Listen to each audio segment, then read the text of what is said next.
ya 10 ya mwanzo katika mwezi wa Dhulhijja. Watukufu, ndugu zangu katika imani, katika nyakati hizi pia tulizokuwa nazo, basi ni vyema pia uweza kuwakumbuka, kuwafanyia dua, uweza kuwatolea sadaka ndugu zetu waliotangulia mbele ya haki. Hapo ulipo, pengine ukifikiria baba yako mzazi, utakumbuka na utaishia kusema tu inna lillahi wa inna ilaihi rajiun. Pengine ukimfikiria mama yako mzazi ambaye ameshatangulia mbele ya haki, utamkumbuka, lakini mwisho wa siku utasema tu inna lillahi wa inna ilaihi rajiun. Lakini sio hivyo tu, yeyote ambaye uliokuwa umeishi naye kwa wema, kwa ihsan, utamkumbuka, lakini kwa kuwa hakuna muamala wowote, hakuna mawasiliano wala miamala yoyote ambayo itakayoendelea baina yako wewe na yule ambaye aliyetangulia mbele ya haki, kwa hiyo utaishia kusema inna lillahi wa inna ilaihi rajiun. Lakini ndugu yangu katika imani, tutiishie hapo tu.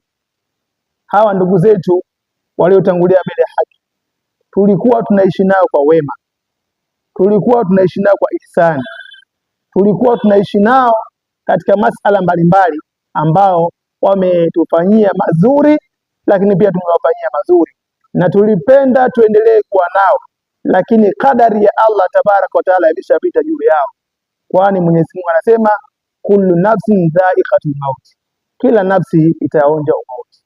Almautu babun kullu nasi dakhil, umauti ni mlango na kila mmoja atauingia mlango huo. Ikiwa kama hivyo ndivyo, basi ni vizuri na ni muhimu kuweza kuwakumbuka kwa kuwafanyia dua, kuweza kuwakumbuka kwa kuwatolea sadaka, kuweza kuwakumbuka katika yale ambayo mazuri waliokuwa wakiyafanya, lakini pia tujiepushe sana kuyakumbuka na kuyasema yale mabaya ambayo waliokuwa wameyafanya, wameteleza kama binadamu. Kwani Bwana Mtume Muhammad sallallahu alaihi wasallam anasema kullu bani adam khata'un, kila mwanadamu ni mwenye kukosea, ni mkosefu, lakini mkosefu alikuwa mzuri ni yule ambaye alikuwa anarejea kwa Mola wake kwa kufanya toba. Lakini pia Bwana Mtume Muhammad sallallahu alaihi wasallam anasema udhkuru mahasina mautakum wa kufu an masawi, tajeni mema ya maiti zenu na mjizuie na yale ambayo makosa yao. Ndugu zangu watukufu katika imani, ikiwa kama hivyo ndivyo, basi ni mara ngapi wewe umekumbuka mazuri ya marehemu wako aliyetangulia mbele ya haki? Lakini pia ni mara ngapi wewe ambaye hivi sasa umeamua kukaa chini sasa na kumwombea dua baba yako mzazi au mama yako mzazi au ndugu zako waliotangulia mbele ya haki, ukaamua kuwafanyia dua? Kwani Mwenyezi Mungu anasema katika Qur'an kuwa walladhina ja'u min ba'dihim yaquluna rabbana ighfir lana wa li ikhwanina alladhina sabaquna bil iman. Sadaqallahu al-azim.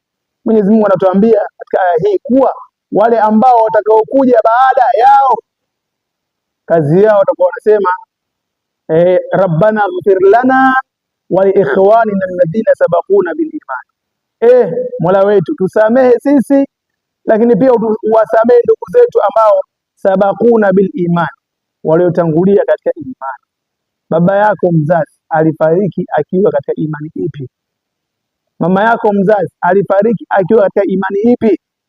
Lakini pia yule ambao unamfahamu, uliyeishi naye, aidha mwalimu wako, shekhe wako, au yule ambaye jirani yako, yoyote yule ambaye, au Waislamu wote kwa ujumla, wamefariki dunia na wamezikwa katika imani ya Kiislamu. Sasa iweje wewe uache kuwakumbuka? Iweje wewe uache kuwafanyia ihsan? Ama suala la dua, suala la kuwatolea sadaka, suala la kuwakumbuka katika yale ambayo mazuri waliokuwa wakiyafanya, ni wakati wote tunatakiwa kuweza kufanya. Katika kipindi chote ukikumbuka, basi jitahidi yale mazuri yao walikuwa wakiyafanya na jizuie na makosa yao. Lakini wakati wote ukikumbuka na ukijaliwa toa sadaka kwa niaba yao, na endapo kama marehemu baba yako alikuwa amefariki akiwa na deni la saumu, basi pata mashekhi watakuambia taratibu gani ambazo zinazotakiwa ufanye ili mradi uweze kumlipia deni la somo baba yako, uweze kumlipia deni la somo mama yako, au yule mpendwa wako ambaye unampenda ametangulia mbele ya haki, mfanyie hivi.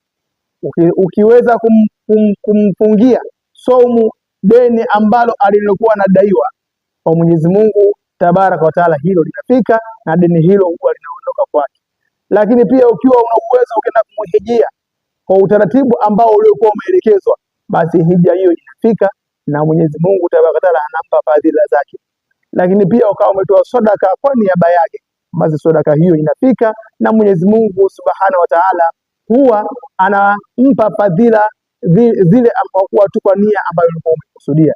Lakini pia ukawa umesoma Qur'an, umefanya dhikri kwa niaba yake, kwa nia yako madhubuti, kwa niaba yake, basi hilo nalo linafika. Dhikri na fadhila za Qur'an zinafika na Mwenyezi Mungu Tabaraka wa Taala anampa fadhila zake mtu huyu. Ndugu yangu katika imani, tujitahidi kuwafanyia, tujitahidi kuyafanya yaliyo mazuri, lakini pia tujitahidi kufanya yale ambayo Mwenyezi Mungu mtukufu anapenda tuwafanyie wale ndugu zetu watangulia mbele haki. Itakuwa ni imani potofu, imani mbaya kabisa kuamini kwamba alikufa amekufa, yaani kusema man mata mata wa man fata fata. Itakuwa kwako ni imani iliyokuwa ni khabithi, ni imani mbaya kuona kwamba sasa aliyekufa ni kama kimekufa kikaratasi tu, au kama amekufa mnyama tu. Una muda wa kumkumbuka katika mazuri yake, una muda wa kuweza kumfanyia sadaka, una muda wa kuweza kumfanyia dua na kuona kwamba alikufa amekufa na yake. Ukifanya hivi, ukiwasahau hawa, basi na wewe pia ukitangulia mbele haki utasahaulika. Lakini pia sio ungwana wala sio katika busara ikiwa kama watu wa dunia tu watu wanamkumbuka mtu, wanamuenzi kila siku kwa sababu tu aliwafanyia masala ya kidunia, aliwafanyia masala kadhaa wa kadhaa. Iweje wewe mtoto wa Kiislamu, iweje wewe muumini wa kweli, na unatambua kabisa ndugu yako, baba yako, mama yako amefariki akiwa katika imani thabiti ya Uislamu, unaacha kumfanyia dua na unasema kwamba atajua mwenyewe kwenda. Kufanya hivi ni msiba mwingine. Inna lillahi wa inna ilaihi rajiun. Rai yangu kwako, rai yangu kwenu, wakumbukeni sana wazazi wenu, wafanyeni ihsani sana kwa kuwafanyia dua, kwa sababu hivi sasa milango ya kufanya nao muamala wowote ule wa kifedha, wa kuwapatia mahitaji mbalimbali, kwa kuwewe na waliotangulia mbele haki, miamala hiyo hivi sasa imefungwa. Hivi sasa huna tena uwezo wa kuweza kusema nachukua zawadi hii kuweza kumpelekea baba yangu mzazi, leo hii nikifika atanipokea mama yangu mzazi na atafurahi, na kwenda kijijini nikiwa nimefungasha masurufu haya, na mimi nikikutana na baba yangu atafurahi nimempelekea kanzu, mama yangu atafurahi nimempelekea dela hili, mama yangu atafurahi nimempelekea viatu, au mjomba wangu atafurahi nimempelekea zawadi hii. Kwani kwa kuwa tu ameshatangulia mbele haki, miamala hiyo kwako wewe na yeye imefungwa, lakini pia mawasiliano baina yako wewe na yeye tayari imeshafungwa. Hivi sasa mawasiliano pekee yatakayobakia ni kuweza kumfanyia dua, kuweza kumfanyia ihsani ya kumfanyia dua na kukumbuka yale yote aliyokuwa ameyafanya mazuri, lakini pia na kuishi nao vizuri ndugu zake, kuishi nao vizuri ndugu zako aliyokuwa amekuachia, kama ni kaka zako, baba, wajomba zako, baba zako wadogo. Fanya hivyo ya 10 ya mwanzo katika mwezi wa Dhulhijja. Watukufu ndugu zangu katika imani, katika nyakati hizi pia tulizokuwa nazo, basi ni vyema pia uweza kuwakumbuka, kuwafanyia dua, uweza kuwatolea sadaka ndugu zetu waliotangulia mbele haki. Hapo ulipo, pengine ukifikiria baba yako mzazi, utakumbuka na utaishia kusema tu inna lillahi wa inna ilaihi rajiun. Pengine ukimfikiria mama yako mzazi ambaye ameshatangulia mbele ya haki, utamkumbuka, lakini mwisho wa siku utasema tu inna lillahi wa inna ilaihi rajiun. Lakini sio hivyo tu, yeyote ambaye uliokuwa umeishi naye kwa wema, kwa ihsan, utamkumbuka, lakini kwa kuwa hakuna muamala wowote, hakuna mawasiliano wala miamala yoyote ambayo itakayoendelea baina yako wewe na yule ambaye aliyetangulia mbele ya haki, kwa hiyo utaishia kusema inna lillahi wa inna ilaihi rajiun. Lakini ndugu yangu katika imani, tutiishie hapo tu. hawa ndugu zetu waliotangulia mbele haki, tulikuwa tunaishi nao kwa wema, tulikuwa tunaishi nao kwa ihsani, tulikuwa tunaishi nao katika masala mbalimbali ambao wametufanyia mazuri, lakini pia tumewafanyia mazuri, na tulipenda tuendelee kuwa nao, lakini kadari ya Allah tabaraka wa taala imeshapita juu yao, kwani Mwenyezi Mungu anasema kullu nafsin dha'iqatul maut, kila nafsi itaonja umauti. Almautu babun kullu nasi dakhil, umauti ni mlango na kila mmoja atauingia mlango. Ikiwa kama hivyo ndivyo, basi ni vizuri na ni muhimu kuweza kuwakumbuka kwa kuwafanyia dua, kuweza kuwakumbuka kwa kuwatolea sadaka, kuweza kuwakumbuka katika yale ambayo mazuri waliokuwa wakiyafanya, lakini pia tujiepushe sana kuyakumbuka na kuyasema yale mabaya ambayo waliokuwa wameyafanya, wameteleza kama binadamu. Kwani Bwana Mtume Muhammad sallallahu alaihi wasallam anasema kullu bani adam khata'un, kila mwanadamu ni mwenye kukosea, ni mkosefu, lakini mkosefu aliyekuwa mzuri ni yule ambaye alikuwa anarejea kwa Mola wake kwa kufanya toba. Lakini pia Bwana Mtume Muhammad sallallahu alaihi wasallam anasema udhkuru mahasina mautakum wa kufu an masawi, tajeni mema ya maiti zenu na mjizuie na yale ambayo makosa yao. Ndugu zangu watukufu katika imani, ikiwa kama hivyo ndivyo, basi ni mara ngapi wewe umekumbuka mazuri ya marehemu wako aliyetangulia mbele ya haki? Lakini pia ni mara ngapi wewe ambaye hivi sasa umeamua kukaa chini sasa na kumwombea dua baba yako mzazi au mama yako mzazi au ndugu zako waliotangulia mbele ya haki, ukaamua kuwafanyia dua? Kwani Mwenyezi Mungu anasema katika Qur'an kuwa walladhina ja'u min ba'dihim yaquluna rabbana ighfir lana wa li ikhwanina alladhina sabaquna bil iman. Sadaqallahu al-azim.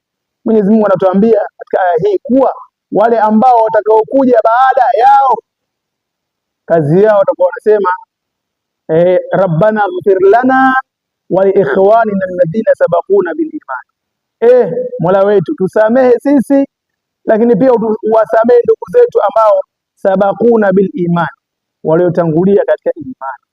Baba yako mzazi alifariki akiwa katika imani ipi? Mama yako mzazi alifariki akiwa katika imani ipi?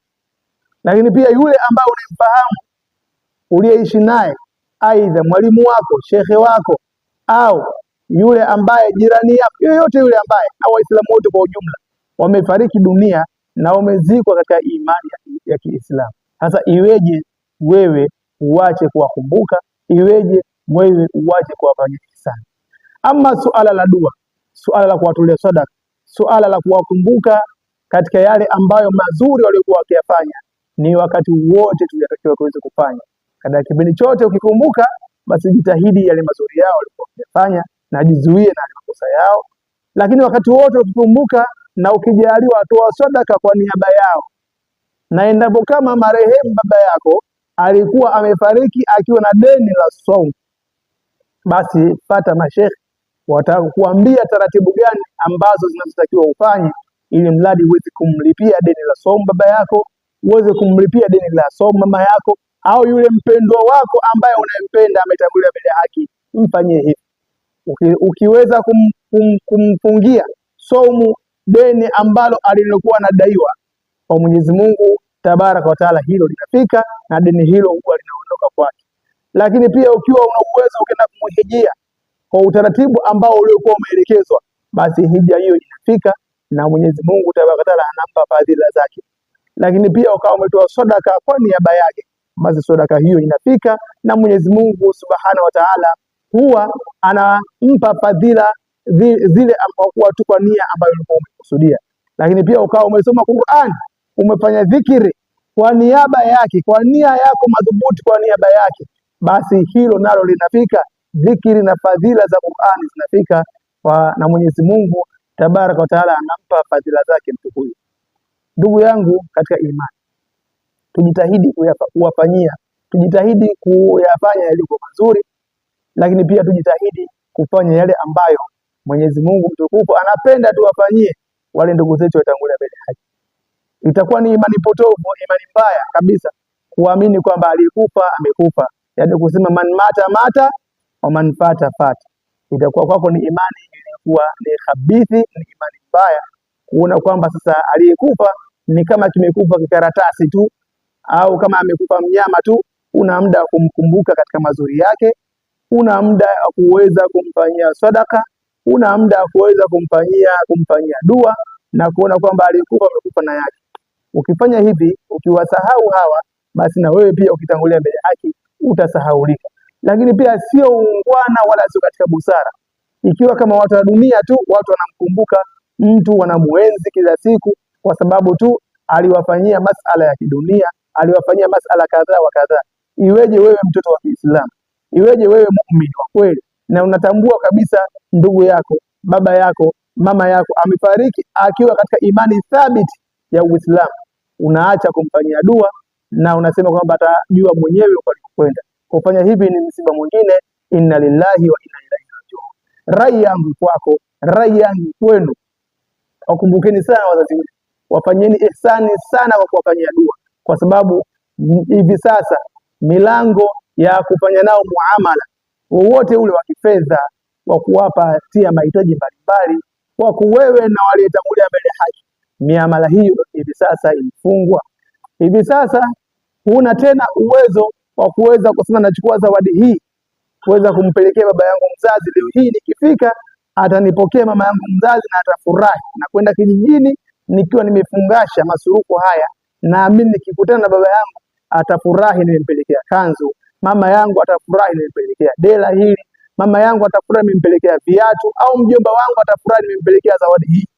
Kwani kwa kuwa tu umeshatangulia mbele haki, miamala hiyo kwako wewe na yeye imefungwa, lakini pia mawasiliano baina yako wewe na yeye tayari imeshafungwa. Hivi sasa mawasiliano pekee yatakayobakia ni kuweza kumfanyia dua, kuweza kumfanyia ihsani ya kumfanyia dua na kukumbuka yale yote aliyokuwa ameyafanya mazuri, lakini pia na kuishi nao vizuri ndugu zake, kuishi nao vizuri ndugu zako aliyokuwa amekuachia, kama ni kaka zako, wajomba zako, baba zako wadogo. Fanya hivyo ya 10 ya mwanzo katika mwezi wa Dhulhijja. Watukufu ndugu zangu katika imani, katika nyakati hizi pia tulizokuwa nazo, basi ni vyema pia kuweza kuwakumbuka, kuwafanyia dua, kuweza kuwatolea sadaka ndugu zetu waliotangulia mbele haki. Hapo ulipo, pengine ukifikiria baba yako mzazi, utakumbuka na utaishia kusema tu inna lillahi wa inna ilaihi rajiun. Pengine ukimfikiria mama yako mzazi ambaye ameshatangulia mbele ya haki, utamkumbuka, lakini mwisho wa siku utasema tu inna lillahi wa inna ilaihi rajiun. Lakini sio hivyo tu, yeyote ambaye uliokuwa umeishi naye kwa wema, kwa ihsan, utamkumbuka, lakini kwa kuwa hakuna muamala wowote, hakuna mawasiliano wala miamala yoyote ambayo itakayoendelea baina yako wewe na yule ambaye aliyetangulia mbele ya haki, kwa hiyo utaishia kusema inna lillahi wa inna ilaihi rajiun. Lakini ndugu yangu katika imani, tutiishie hapo tu. Hawa ndugu zetu waliotangulia mbele ya haki, tulikuwa tunaishi nao kwa wema, tulikuwa tunaishi nao kwa ihsani, tulikuwa tunaishi nao katika masala mbalimbali ambao wametufanyia mazuri, lakini pia tumewafanyia mazuri, na tulipenda tuendelee kuwa nao, lakini kadari ya Allah tabaraka wa taala imeshapita juu yao, kwani Mwenyezi Mungu anasema kullu nafsin dha'iqatul maut, kila nafsi itaonja umauti. Almautu babun kullu nasi dakhil, umauti ni mlango na kila mmoja atauingia mlango huo. Ikiwa kama hivyo ndivyo, basi ni vizuri na ni muhimu kuweza kuwakumbuka kwa kuwafanyia dua, kuweza kuwakumbuka kwa kuwatolea sadaka, kuweza kuwakumbuka katika yale ambayo mazuri waliokuwa wakiyafanya, lakini pia tujiepushe sana kuyakumbuka na kuyasema yale mabaya ambayo waliokuwa wameyafanya, wameteleza kama binadamu. Kwani Bwana Mtume Muhammad sallallahu alaihi wasallam anasema kullu bani adam khata'un, kila mwanadamu ni mwenye kukosea, ni mkosefu, lakini mkosefu aliyekuwa mzuri ni yule ambaye alikuwa anarejea kwa Mola wake kwa kufanya toba. Lakini pia Bwana Mtume Muhammad sallallahu alaihi wasallam anasema udhkuru mahasina mautakum wa kufu an masawi, tajeni mema ya maiti zenu na mjizuie na yale ambayo makosa yao. Ndugu zangu watukufu katika imani, ikiwa kama hivyo ndivyo, basi ni mara ngapi wewe umekumbuka mazuri ya marehemu wako aliyetangulia mbele ya haki? Lakini pia ni mara ngapi wewe ambaye hivi sasa umeamua kukaa chini sasa na kumwombea dua baba yako mzazi au mama yako mzazi au ndugu zako waliotangulia mbele ya haki, ukaamua kuwafanyia dua? Kwani Mwenyezi Mungu anasema katika Qur'an kuwa walladhina ja'u min ba'dihim yaquluna rabbana ighfir lana wa li ikhwanina alladhina sabaquna bil iman. Sadaqallahu al-azim. Mwenyezi Mungu anatuambia katika aya hii kuwa wale ambao watakaokuja baada yao, kazi yao watakuwa wanasema rabbana ighfir lana wa li ikhwanina alladhina sabaquna bil iman. Mola wetu tusamehe sisi, lakini pia uwasamehe ndugu zetu ambao sabaquna bil iman, waliotangulia katika imani. Baba yako mzazi alifariki akiwa katika imani ipi? Mama yako mzazi alifariki akiwa katika imani ipi? Lakini pia yule ambaye unamfahamu, uliyeishi naye, aidha mwalimu wako, shekhe wako, au yule ambaye jirani yako, yoyote yule ambaye, au Waislamu wote kwa ujumla, wamefariki dunia na wamezikwa katika imani ya Kiislamu. Sasa iweje wewe uache kuwakumbuka? Iweje wewe uache kuwafanyia ihsani? Ama suala la dua, suala la kuwatolea sadaka, suala la kuwakumbuka katika yale ambayo mazuri waliokuwa wakiyafanya, ni wakati wote tunatakiwa kuweza kufanya. Katika kipindi chote ukikumbuka, basi jitahidi yale mazuri yao walikuwa wakiyafanya na jizuie na makosa yao. Lakini wakati wote ukikumbuka na ukijaliwa toa sadaka kwa niaba yao, na endapo kama marehemu baba yako alikuwa amefariki akiwa na deni la saumu, basi pata mashekhi watakuambia taratibu gani ambazo zinazotakiwa ufanye ili mradi uweze kumlipia deni la saumu baba yako, uweze kumlipia deni la saumu mama yako, au yule mpendwa wako ambaye unayempenda ametangulia mbele ya haki, mfanyie hivi. Ukiweza kumfungia saumu deni ambalo alilokuwa anadaiwa kwa Mwenyezi Mungu Tabaraka wa Taala, hilo linafika na deni hilo huwa linaondoka kwake. Lakini pia ukiwa una uwezo ukaenda kumhijia kwa utaratibu ambao uliokuwa umeelekezwa, basi hija hiyo inafika na Mwenyezi Mungu Tabaraka wa Taala anampa fadhila zake. Lakini pia ukawa umetoa sadaka kwa niaba yake, basi sadaka hiyo inafika na Mwenyezi Mungu Subhanahu wa Taala huwa anampa fadhila zile ambazo tu kwa nia ambayo ulikuwa umekusudia. Lakini pia ukawa umesoma Qur'an, umefanya dhikri kwa niaba yake, kwa nia yako madhubuti, kwa niaba yake, basi hilo nalo linafika.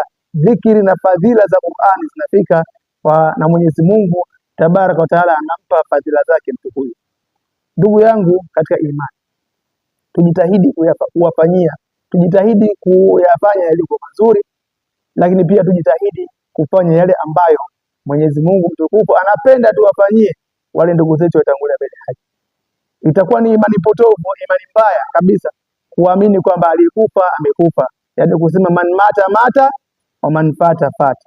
Itakuwa kwako ni imani ilikuwa ni khabithi, ni imani mbaya kuona kwamba sasa aliyekufa ni kama kimekufa kikaratasi tu, au kama amekufa mnyama tu. Una muda wa kumkumbuka katika mazuri yake, una muda wa kuweza kumfanyia sadaka, una muda wa kuweza kumfanyia dua na kuona kwamba alikufa amekufa na yake. Ukifanya hivi, ukiwasahau hawa, basi na wewe pia ukitangulia mbele haki utasahaulika. Lakini pia sio ungwana wala sio katika busara ikiwa kama watu wa dunia tu watu wanamkumbuka mtu, wanamuenzi kila siku kwa sababu tu aliwafanyia masala ya kidunia, aliwafanyia masala kadhaa wa kadhaa. Iweje wewe mtoto wa Kiislamu, iweje wewe muumini wa kweli na unatambua kabisa ndugu yako, baba yako, mama yako amefariki akiwa katika imani thabiti ya Uislamu, unaacha kumfanyia dua na unasema kwamba atajua mwenyewe kwenda. Kufanya hivi ni msiba mwingine. Inna lillahi wa inna ilaihi rajiun. Rai yangu kwako, rai yangu kwenu, wakumbukeni sana wazazi wetu. wafanyeni ihsani sana kwa kuwafanyia dua, kwa sababu hivi sasa milango ya kufanya nao muamala wowote ule wa kifedha, wa kuwapatia mahitaji mbalimbali, wako wewe na waliotangulia mbele haki, miamala hiyo hivi sasa imefungwa. Hivi sasa huna tena uwezo wa kuweza kusema nachukua zawadi hii kuweza kumpelekea baba yangu mzazi, leo hii nikifika atanipokea mama yangu mzazi na atafurahi, na kwenda kijijini nikiwa nimefungasha masuruko haya, naamini nikikutana na baba yangu atafurahi nimempelekea kanzu, mama yangu atafurahi nimempelekea dela hili, mama yangu atafurahi nimempelekea viatu, au mjomba wangu atafurahi nimempelekea zawadi hii. Kwani kwa kuwa tu ameshatangulia mbele haki, miamala hiyo kwako wewe na yeye imefungwa, lakini pia mawasiliano baina yako wewe na yeye tayari imeshafungwa. Hivi sasa mawasiliano pekee yatakayobakia ni kuweza kumfanyia dua, kuweza kumfanyia ihsani ya kumfanyia dua na kukumbuka yale yote aliyokuwa ameyafanya mazuri, lakini pia na kuishi nao vizuri ndugu zake, kuishi nao vizuri ndugu zako aliyokuwa amekuachia, kama ni kaka zako, baba, wajomba zako, baba zako wadogo. Fanya hivyo